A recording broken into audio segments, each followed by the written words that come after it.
So one of the most important highlights of the show today is the new Seed. It's the second most important product of our range in Europe. You know, a total European car that we engineer, design, and also produce in Europe. So this is the greatest highlight of the show.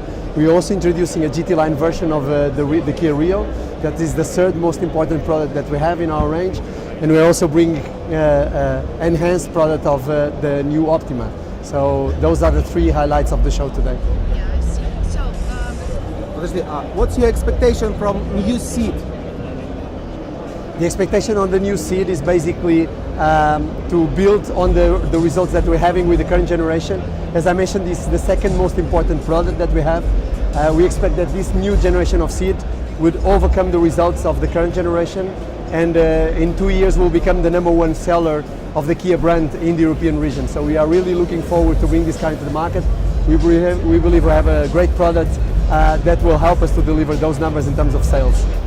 I see. And as for Rio, I hope you know that in Russia, Rio is very important, very popular car. Yeah. And maybe you know some specialities of our Russian this market. So I don't know the details of the Russian market in this case, or the Belarusian market. Rio is also a very important car for us. It's the entry point to the car industry, so it's the car that you normally buy when you first have your driving license, so it's normally your first car. So it's also a very important segment for us. It's the #1 segment in Europe in terms of sales. So as you can imagine, it's really important for the Kia brand. And to bring a sporty derivative in Rio is also very important, because it delivers also on the sporty promise that we have as a brand. And this is why we are bringing this version now in the new Rio. Your cars are very popular, and I can say you that Sportage is very high level so it's more like for us it was a sensation. Yes. Because Sportage is very popular. and Very well received. Yeah, the Sportage sells himself. Yeah, It's yeah, in all yeah. market. Yeah. But tell me please, what about the driver? Have the drivers of Kia changes during these years? Because I remember, for example, 10 years ago, it's the Kia being new brand for the Europe with the new cars. Right now, especially with some specific, like a Stinger, we test the Stingers, and it's a perfect sportive car. How changed your driver? Well, the driver has changed quite a lot in the last years.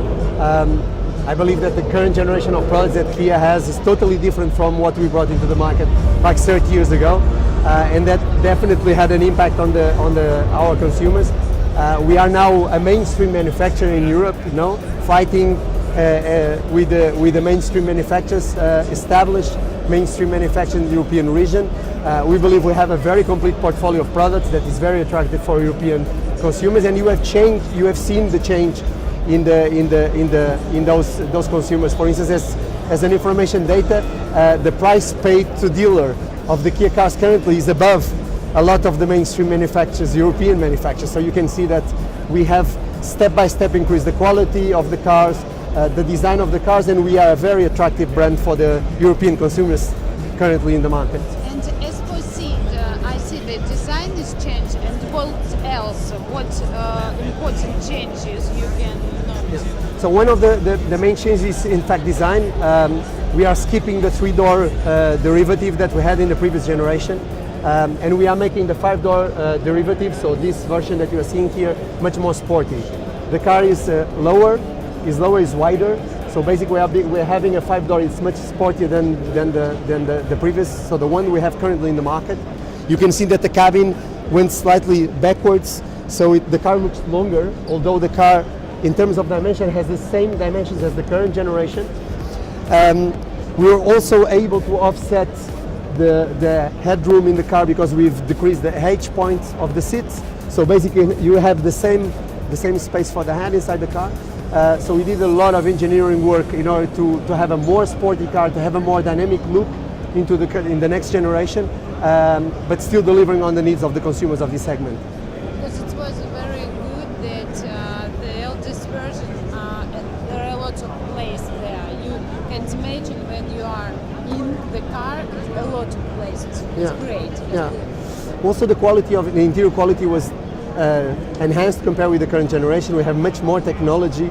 The car is introducing level 2 autonomous driving and also a new navigation system, 5-inch for the audio display, 7 and 8-inch for navigation system. Also, TomTom service that we have in Western Europe, ap.by, Android Auto, all these technologies, connectivity technologies that nowadays consumers need to have in their cars. So we believe we have a great car to be very competitive in this segment. Now a few words about Optima, because you have a diesel engine, yeah? It's maybe you can say something about it, yeah? So we are introducing a new 1.6 diesel engine in the Optima that is also being introduced in the Ceed. So in reality, they are going to be simultaneously to the market. With the Ceed, we have two versions with 115 horsepower and one version of 136 horsepower. In the Optima, we are only introducing the 136 horsepower in combination with both a manual transmission and DCT, so dual clutch transmission. The Ceed is bringing also the 1.4 turbo GDI and the 1.0 turbo GDI. The Optima in this case is bringing a new 1.6 turbo GDI with 180 horsepower, besides the version that you already know, the 2.0 with 245 horsepower.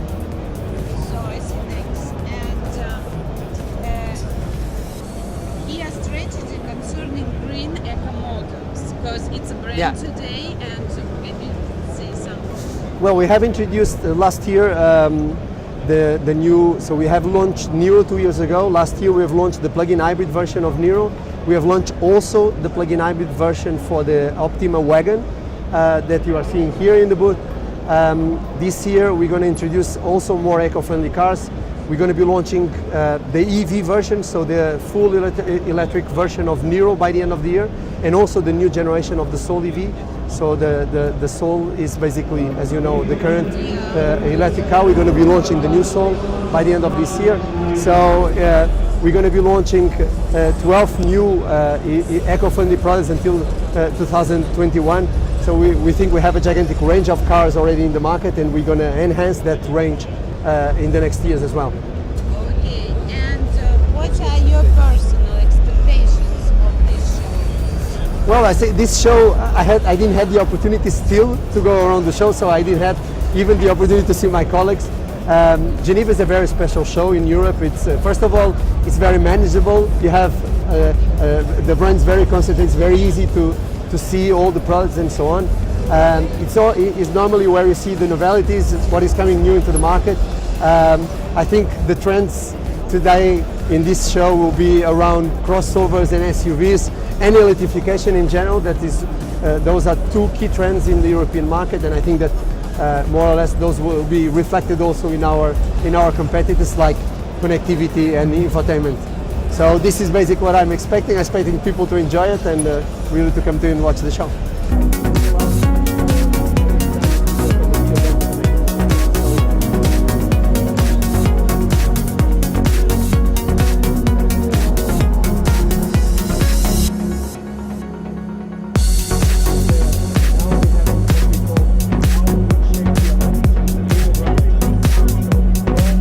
Britannia, my name is Артур Мартинс. I'm the Vice President Marketing and Product Planning of Kia Motors Europe. It's a pleasure to be here with you in Autopanorama.